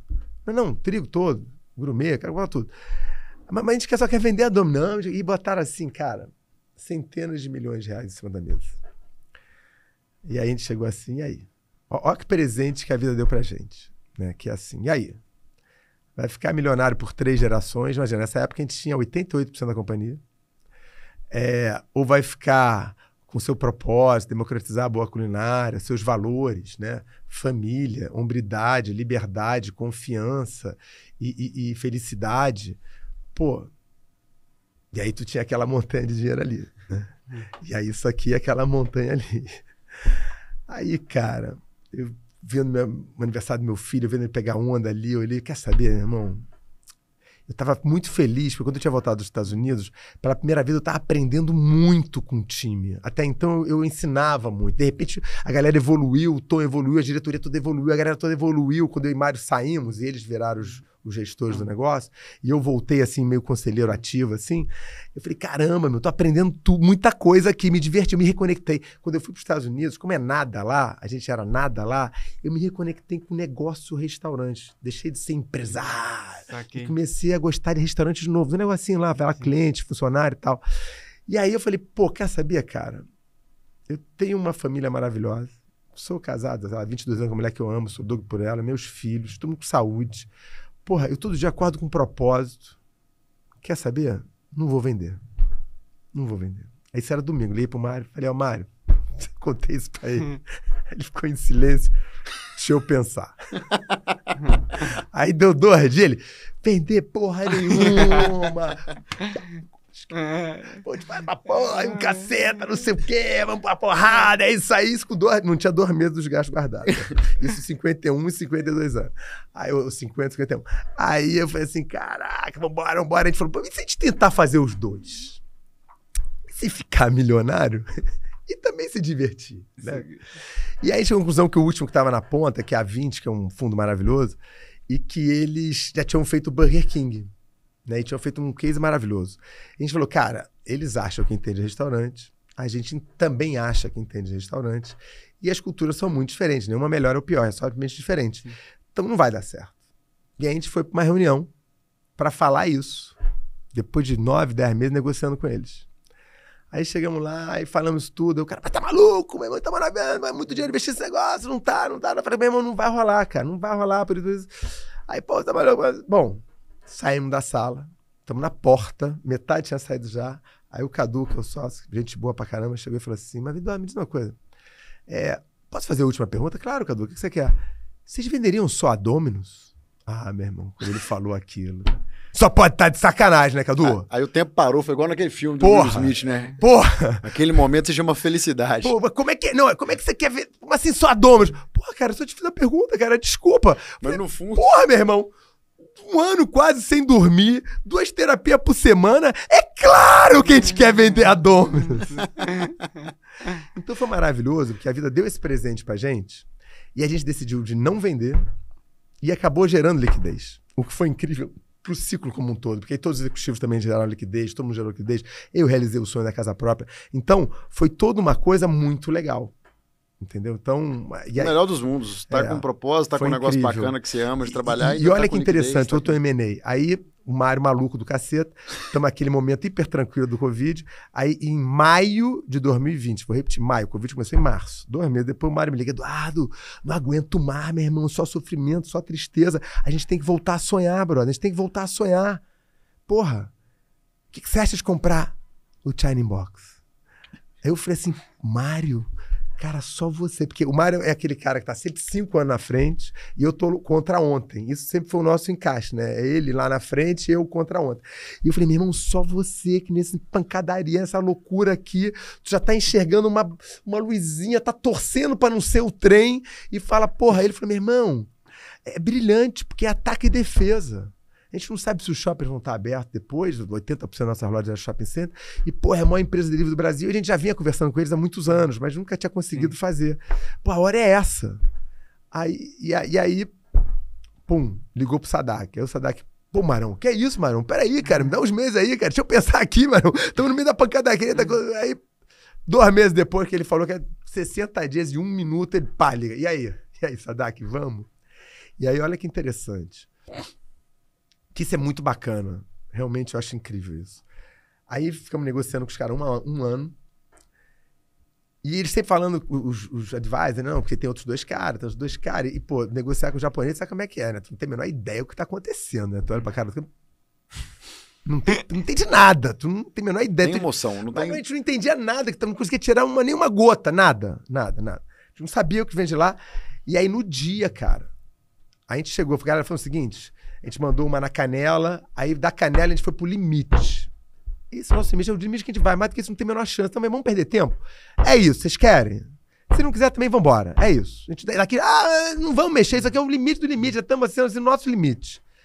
E aí, aí fechamos por esse limite. Aí no dia que foi apresentar para todos os franqueados, e o Robson, não sei se vocês sabem, né? Ele teve um acidente bem trágico e tal, e aí ele ficou em coma há muito tempo, e aí ele estava voltando, era a primeira vez que ele aparecia para os franqueados de cadeira de roda. Então a cena era a Márcia entrando com eles, no palco lá onde ele estava, de mão dada com... Até me emociona isso, cara, porque foi muito forte isso, porque era ali... O Robson de mão dada, eu também não via ele há anos, vendo aquela cena ali. Ela falou assim, olhando pra gente assim: Mário, Eduardo, Tom, vocês acham que foram vocês que escolheram a gente? Mas fomos nós que escolhemos vocês. Dinheiro não é tudo. E eu sei que meus franqueados vão estar com a melhor opção. E, meu irmão, ali caiu a ficha, eu comecei a chorar, mas chorar assim, que eu falei, cara, que honra!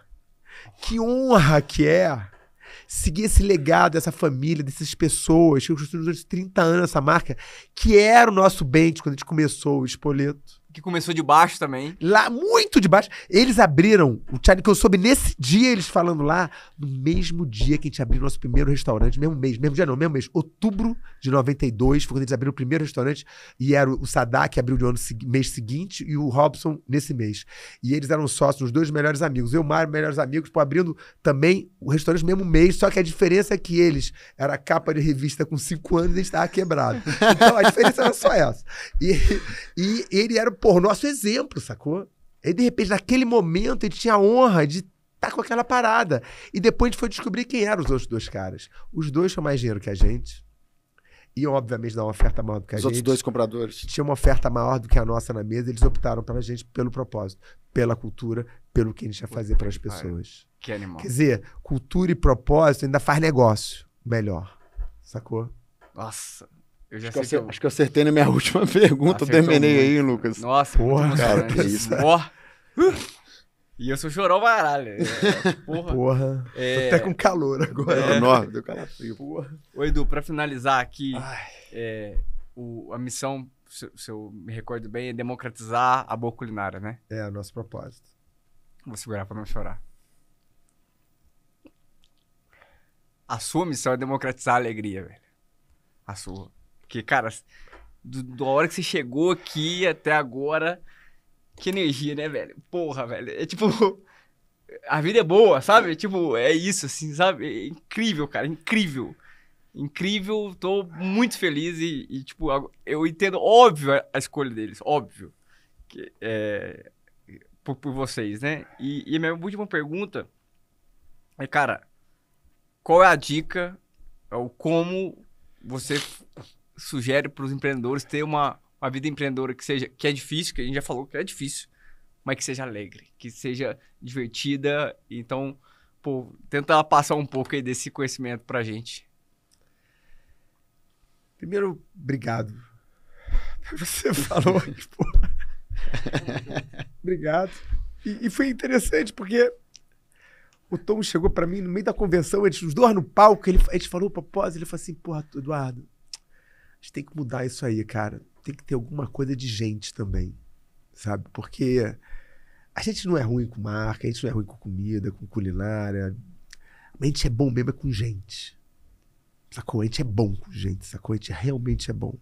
E a gente vai errar 500 vezes, mas a gente vai querer aprender e não errar de novo. A gente nunca vai errar o mesmo erro, sacou? Porque a gente é bom com gente e ama a gente. Então, e isso facilita muito, né? Você ser feliz, né? Ser empreendedor feliz, porque acho que primeiro tem que ter a consciência que para você ter uma cultura maneira leva tempo.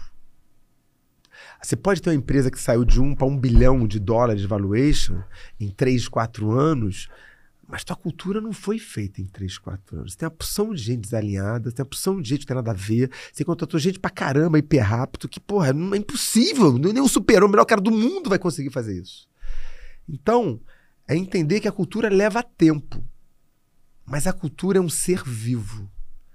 Toda empresa tem cultura, para o bem e para o mal. Toda empresa tem. Então, você tem que estar olhando, sabendo que os líderes, né, nós aqui, todo dia está ajudando a destruir a nossa cultura ou todo dia está ajudando a construir melhor a nossa cultura. Todo dia. E isso todos os líderes da nossa empresa. Então, se você entender que isso é real, que isso é, porra, a gente quebrou porque a gente não sabia que existia esse negócio. Então, eu acho que esse é um primeiro passo. E o outro que pode também encaixar na tua aula é se você gostar muito do que você faz, a chance de você ser feliz e se divertir é muito grande. É muito grande. E se você for sócio de amigos, irmãos, que nem vocês são, irmãos escolhidos, é entender que nada vale mais do que isso. Não existe empresa, dinheiro no mundo que vale mais do que isso. Entendeu? Então, eu e Mário, é claro que a gente já brigou várias vezes, mas a gente nunca chegou nem perto da fronteira, mas nunca. Mas nem perto, sacou? Porque esse patrimônio vale mais do que tudo. Ter o Mário na minha vida é um presente do cacete, sabe? E você achar um sócio... É incrível ter isso aqui que vocês têm, sacou? Eu acho que eu repeti umas 4 vezes hoje, o tanto que eu gosto de vocês dois. O negócio funciona. E você ter sócio... Os dois são alegres, é tudo legal. E é importante você entender que o sócio é aquele que é diferente de você. Sacou? Ele é diferente, mas ele tem os mesmos valores que você. Né? Então, às vezes o sonho pode até estar mudando, um pensa mais para cá, outro para lá, mas os valores não podem mudar, entendeu? Então, isso ajuda a você ser feliz. Porque, por exemplo, quando a gente estava mais fudido, morto, era assim, o primeiro que chegava era o primeiro que reclamava, então o outro tinha que... Peraí, cara, vai dar tudo certo, não sei o quê. Aí o outro tinha que chegar mais cedo, porque chegou tarde, não pode reclamar. Só pode reclamar quem chega cedo. Então, era coisa assim, que era a maneira da gente se dar suporte a um outro, entendeu? E meu irmão, que até faleceu há 50 dias, mas que foi bem, graças a Deus, está na luz, ele falava para mim assim, a sociedade vai dar problema quando você perde muito dinheiro e quando você ganha muito dinheiro. Só que a gente começou quando você perde muito dinheiro. E eu acho que deve ser mais difícil, né, cara? Você passar por isso. Então, acabou que a gente enraizou a sociedade numa coisa assim muito... ainda tem uma coisa, vocês não sabem. Os nossos irmãos, minha irmã e o irmão dele foram casados. Eles têm sobrinhos em comum. E as famílias brigaram de morte. Então, eu com 20 anos, era assim, meu pai... O que você está, amigo do Mário, com o dedo na minha cara? Eu falei, pô, pai, eu não tenho nada a ver com isso, mas é meu amigo. Então a gente teve que exercitar a nossa amizade desde moleque, sacou? Muito lindo. Então é isso que é. Então como é que é para aconselhar as pessoas? Primeiro, não procure a pessoa que pensa igual a você, né, cara? Procure a pessoa que tem os mesmos valores que você. Sacou? Então isso... E hoje, né, cara, e procura um negócio que eu sei que essa coisa é mania de investidor e tal, mas gera a caixa também. Gera a caixa também, que agora, porra, finalmente os velhos aqui de gerar a caixa, né, voltou a estar na moda, né, meu? Então vai na caixa também. Espero que não saia tão cedo. Porra! Porque eu também, a gente veio dessa turma também. A gente teve nossos... né, momentos que a gente foi pro lado de lá, mas a gente também gosta muito dessa ideia. Porque a independência, né, cara? É independência. O caixa gera independência. Você não depende de ninguém. E a cultura é muito mais fácil dela ser segura, porque você não depende de um cara que pode ir lá na frente e arrebentar com a tua cultura. E quer ver uma também, que eu acho, que pra mim é tão forte quanto a independência, a certeza de que você realmente tem um negócio de valor. E o que eu chamo de negócio de valor? Alguma coisa que você consegue pagar seus funcionários, remunerar os seus acionistas, né? E cobrar um preço do cliente que ele está disposto a pagar. Quer dizer, o equilíbrio entre todo mundo, O equilíbrio da... Perfeito. Porque às vezes você fala assim, a empresa tá vendendo muito, igual você falou, né? A empresa tá vendendo muito e tal, mas, pô, o cara só tá comprando por causa que o preço tá lá embaixo, subsidiado, mas, pô, então você, talvez o valor que você gera, ele não está disposto a pagar por aquele valor. Então, eu acho que a geração de caixa, ela representa quando o ecossistema tá... É quando tá tudo equilibrado. Tá equilibrado. É isso, tem que estar. E você trouxe uma coisa. E hoje, né, eu diria além que todo mundo ali, o capitalismo consciente, né? Que você tem todos os stakeholders, todo mundo ali está envolvido. O teu funcionário, ele é teu funcionário, mas é teu cliente também. Então, todo mundo, sacou? Tudo se cruza. Então, tem que ser uma coisa equilibrada com a sociedade, com o meio ambiente, tudo o máximo possível, porque tudo se cruza. Muito bom. Eu queria finalizar aqui com um aprendizado que eu tive recente, né? E eu acho que vai te deixar feliz também escutar isso, né? Não sei, em algum momento você não vai estar mais na operação, você não vai estar lá dentro. Em algum momento tá velhinho, isso vai acontecer. E você falou muito de cultura viva, né? De legado vivo. De 2022 para 2023, né? Na virada, o Lucas deixou de fazer parte do nosso time. E o que aconteceu, né? Uma pessoa me perguntou, inclusive hoje, e aí, o Lucas tá fazendo muita falta? Ele fez muita falta? Tá fazendo falta? Eu falei, o Lucas tá lá. Caralho. Porra. Tô lá mesmo. Essa foi muito legal. E eu tô mesmo. O Lucas tá lá. O Lucas, assim, ele tá em toda a disciplina nossa para cuidar da nossa cultura, que é o nosso bem mais precioso, a forma como a gente contrata as pessoas, a forma como a gente dá feedback para as pessoas, a forma como a gente faz gestão. E eu sei que esse era o principal objetivo dele lá dentro. E ele conseguiu. Tá lá, né? Tá lá. O Lucas tá lá, tá vivo. A Verônica Serra na Endeavor, vou chorar de novo, quer ver? Até porque você chorou nesse dia. Chorei.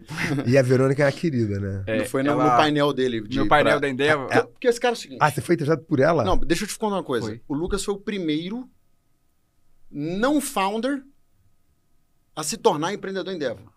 Caraca. O cara, ele é tão founder do Melios quanto eu, que é assim que eu considero, que a gente conseguiu criar um processo na Endeavor. Depois de encher muito saco, mas conseguiu. A gente lutou. Foi contra as regras. Contra as regras. E o Lucas conseguiu fazer o que criar teve um processo, e aí tinha Felipe da Zup, tinha 6 pessoas, como sempre tem, para julgar o Lucas se ele estava apto a virar, né? E aí ela perguntou o seguinte, Lucas, qual que é o seu auge no Melios? Aí eu pensei, a mesma coisa que aqui, né? O olho cheio de lágrimas e tal, eu falei, ó, meu auge no Melios é quando o Melios não precisar mais de mim. Que é isso? Aí eles jogaram a caneta pra cima. Porra, entra logo, porra, acabou, né? E é isso, eu acho, pô, eu sempre falei assim, o pior gestor do mundo e o melhor, só tem uma coisa em comum. Quando eles saem de férias, ninguém sente falta.